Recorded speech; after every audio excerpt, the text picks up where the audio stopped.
আসসালামু আলাইকুম রহমতুল্লাহ। পবিত্র ঈদ উল আজহার সকাল, আল্লাহর সন্তুষ্টি অর্জনের এক মহিমান্বিত দিন। চারদিকে ভোরের স্নিগ্ধ আলো ছড়িয়ে পড়েছে। ফজরের নামাজ শেষ করে সবাই বাড়িতে কোরবানির গরুকে গোসল করানো ঈদ উল আজহার নামাজের প্রস্তুতি নিচ্ছি। হালকা শীতল বাতাস বইছে, দূর থেকে ভেসে আসছে তাকবীরের ধ্বনি। আল্লাহু আকবার, আল্লাহু আকবার, লা ইলাহা ইল্লাল্লাহ, ওয়াল্লাহু আকবার, আল্লাহু আকবার, ওয়ালিল্লাহিল হামদ। আঙিনার একপাশে আমাদের কোরবানির গরুটি শান্তভাবে দাঁড়িয়ে আছে। কিছুক্ষণ পরপর খড় আর ঘাস খাচ্ছে। মনে হচ্ছে সে যেন কিছুই জানে না। খুব শান্ত, খুব নিরীহ একটা প্রাণী। এই গরুটিকে গত 3 দিন ধরে আমরা অনেক যত্ন করেছি। সকাল বিকাল খাবার দিয়েছি, পানি দিয়েছি, তার পাশে দাঁড়িয়ে থেকেছি। অদ্ভুত এক মায়া তৈরি হয়ে গেছে প্রাণীটার প্রতি। কোরবানির পশুর প্রতি মায়া জন্মানো খুব স্বাভাবিক, কারণ ইসলাম আমাদেরকে পশুর প্রতিও দয়া করতে শিখিয়েছে। হাদিসে রাসূলুল্লাহ সাল্লাল্লাহু আলাইহি ওয়াসাল্লাম বলেছেন, যে পৃথিবীর সৃষ্টির প্রতি দয়া করে, আল্লাহ তার প্রতি দয়া করেন। এখন গরুটিকে গোসল করানো হচ্ছে। বাড়ির পাশের খোলা জায়গায় নিয়ে আসা হয়েছে তাকে। গরুটি আশ্চর্য রকম শান্ত, একদম চুপচাপ দাঁড়িয়ে আছে। মনে হচ্ছে সে যেন আমাদের পরিবারেরই একটা অংশ। এই কয়েকদিনে তার প্রতি যে মায়া তৈরি হয়েছে, সেটা ভাষায় প্রকাশ করা সত্যিই কঠিন। পানির ঝাপটায় গরুটির শরীর চকচক করছে। ইসলাম কোরবানির পশুর প্রতি উত্তম আচরণ করার নির্দেশ দিয়েছে। রাসূলুল্লাহ সাল্লাল্লাহু আলাইহি ওয়াসাল্লাম বলেছেন, তোমরা যখন পশু জবেহ করবে, তখন সুন্দরভাবে জবেহ করো। এই সুন্দর আচরণের মধ্যেই রয়েছে ইসলামের প্রকৃত সৌন্দর্য। পশুকে কষ্ট না দেওয়া, তাকে ভালোভাবে খাওয়ানো, পরিষ্কার রাখা, সবই ইবাদতের অংশ।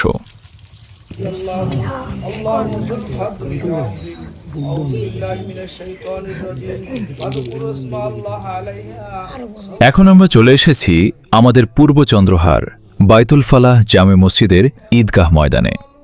ছোট বড় সবাই নতুন কাপড় পরে ঈদের নামাজ আদায় করতে এসেছে। ঈদের নামাজ আদায়ের পর এখন খুতবা চলছে। ইমাম সাহেব অত্যন্ত সুন্দরভাবে কোরবানির তাৎপর্য তুলে ধরছেন। তিনি বলছেন, কোরবানি শুধু পশু জবেহ নয়, বরং আল্লাহর প্রতি পূর্ণ আনুগত্যের শিক্ষা। ঈদের নামাজ ও খুতবা অত্যন্ত গুরুত্বপূর্ণ। ঈদ উল আজহার নামাজ পড়া ওয়াজিব।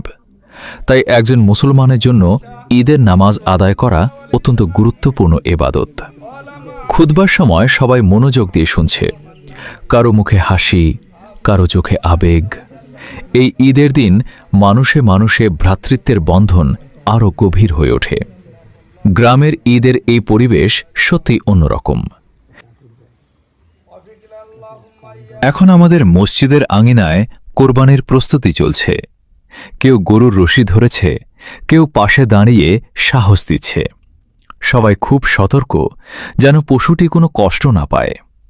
পবিত্র কোরআনে আল্লাহ তাআলা বলেন, আল্লাহর কাছে তাদের গোশত পৌঁছে না, আর তাদের রক্তও না, বরং তার কাছে তোমাদের তাকওয়াই পৌঁছে। সূরা হজ ৩৬। এই আয়াত আমাদেরকে শিক্ষা দেয়, কোরবানির আসল উদ্দেশ্য হল আল্লাহ ভীতি ও তাকওয়া অর্জন করা। এখন গরুটিকে ধীরে ধীরে শোয়ানো হচ্ছে। কয়েকজন খুব সাবধানে তাকে ধরে রেখেছে। চারদিকে সবাই তাকবীর পড়ছে। এই মুহূর্তটা সত্যি আবেগপূর্ণ। একদিকে মায়া, অন্যদিকে আল্লাহর সন্তুষ্টির জন্য আত্মত্যাগের অনুভূতি।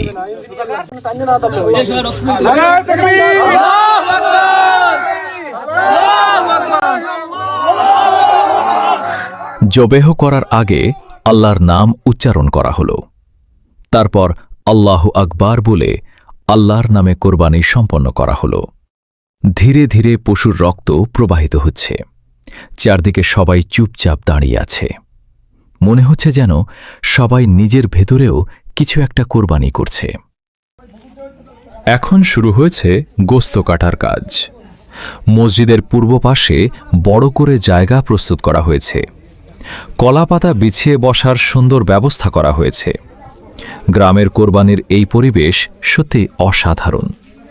এ যেন শুধু কাজ নয়, বরং একসাথে মিলেমিশে আনন্দ ভাগাভাগির এক অনন্য দৃশ্য। মসজিদের আঙিনা জুড়ে এখন চলছে কোরবানির গোস্ত কাটার ব্যস্ততা। চারদিকে ছড়িয়ে আছে বড় বড় গোস্তের টুকরো, ধারালো ছুরি, দা আর পাত্র। কেউ খুব নিখুঁতভাবে রান আলাদা করছেন, কেউ বুকের গোস্ত ছোট ছোট টুকরো করছেন, আবার কেউ হাড় থেকে গোস্ত আলাদা করছেন দক্ষ হাতে। ছুরির কাটাকাটির শব্দ আর মানুষের ব্যস্ত কথাবার্তায় পুরো আঙিনা যেন জীবন্ত হয়ে উঠেছে। অভিজ্ঞ মানুষরা খুব দক্ষতার সাথে কাজ করছেন। বিশাল বড় টুকরোগুলো মুহূর্তের মধ্যেই তারা সমান ভাগে কেটে ফেলছেন। তাদের হাতের কাজ এতটাই নিখুঁত যে এক একটি অংশ সুন্দরভাবে আলাদা হয়ে যাচ্ছে। একপাশে কলিজা, ভুঁড়ি আর অন্যান্য অংশ আলাদা করে রাখা হচ্ছে যত্ন করে। কেউ হাড় কাটছেন, কেউ ভালো অংশগুলো আলাদা করছেন, আবার কেউ গোস্ত সাজিয়ে রাখছেন নির্দিষ্ট জায়গায়। মসজিদের আঙিনার এই ব্যস্ত দৃশ্যের মাঝেই বারবার মনে পড়ে যায় সেই মহান ত্যাগের ইতিহাস। 1000 বছর আগে হযরত ইব্রাহিম আলাইহিসসালাম আল্লাহর সন্তুষ্টির জন্য নিজের সবচেয়ে প্রিয় জিনিসকেও কোরবানি করতে প্রস্তুত হয়েছিলেন। প্রিয় সন্তান হযরত ইসমাইল আলাইহিসসালামকে আল্লাহর আদেশে কোরবানি করার সেই ঘটনা শুধু ইতিহাস নয়, এটি ছিল আনুগত্য ও ঈমানের এক অনন্য পরীক্ষা। আজকের এই গোস্ত কাটার দৃশ্য, এই ব্যস্ততা, এই কোরবানি, সবকিছুর মাঝেই যেন সেই ত্যাগের শিক্ষার প্রতিফলন দেখা যায়। মানুষ শুধু পশু কোরবানি করছে না, বরং নিজেদের ভেতরের অহংকার, লোভ আর স্বার্থপরতাকেও ত্যাগ করার শিক্ষা নিচ্ছে। এদিকে কাটাকাটির কাজও থেমে নেই। কেউ খুব হিসাব করে সমান পরিমাণে গোস্ত আলাদা করছেন, যাতে ভাগের সময় কোনো সমস্যা না হয়। কারো হাতে ছুরি, কারো হাতে দা, আবার কেউ পাত্রে গোস্ত ভরে রাখছেন। সবাই নিজের কাজ নিয়ে এতটাই ব্যস্ত যে সময় কোথা দিয়ে চলে যাচ্ছে বোঝা যাচ্ছে না। মাঝে মাঝে কেউ ছুরি ধার দিচ্ছেন, কেউ হাত মুছে আবার কাজে নেমে পড়ছেন। কারো জামায় রক্তের দাগ, কারো হাতে চর্বি লেগে আছে, তবুও সবার চোখে মুখে আছে এক ধরনের প্রশান্তি। কারণ এই কাজ শুধু একটি রীতি নয়, বরং আল্লাহর সন্তুষ্টির জন্য করা এক গুরুত্বপূর্ণ ইবাদতের অংশ। আঙিনার একপাশে সুন্দরভাবে গোস্ত সাজিয়ে রাখা হচ্ছে। ভালো অংশ, হাড়সহ অংশ, কলিজা সব আলাদা করে রাখা হচ্ছে খুব যত্নের সাথে। কেউ ভাগের হিসাব মিলাচ্ছেন, কেউ পরিমাণ ঠিক করছেন। পুরো কাজের মধ্যেই একটা সুন্দর সমন্বয় চোখে পড়ে। এই মুহূর্তে মসজিদের আঙিনায় শুধু গোস্ত কাটার দৃশ্যই নয়, বরং ঈমান, ত্যাগ আর ভ্রাতৃত্বের এক বাস্তব ছবি ফুটে উঠছে। প্রতিটি ছুরির কাটার সাথে যেন মনে করিয়ে দিচ্ছে, কোরবানির আসল উদ্দেশ্য শুধু গোস্ত নয়, বরং আল্লাহর প্রতি আন্তরিকতা ও আত্মত্যাগের শিক্ষা অর্জন করা। এই কোরবানির মাধ্যমে মানুষ একে অপরের আরও কাছাকাছি আসে। ধনী গরিব সবাই একসাথে কাজ করে। এটাই ইসলামের সৌন্দর্য। এখন কোরবানির গোস্ত ভাগ করার সময়। সব গোস্ত সুন্দরভাবে একত্র করা হয়েছে। তারপর ধীরে ধীরে 3 ভাগে ভাগ করা শুরু হলো। ইসলামের নিয়ম অনুযায়ী কোরবানির গোস্তের এক অংশ নিজের পরিবারের জন্য, এক অংশ আত্মীয় স্বজনদের জন্য, আরেক অংশ গরিব মিসকিনদের জন্য রাখা হচ্ছে।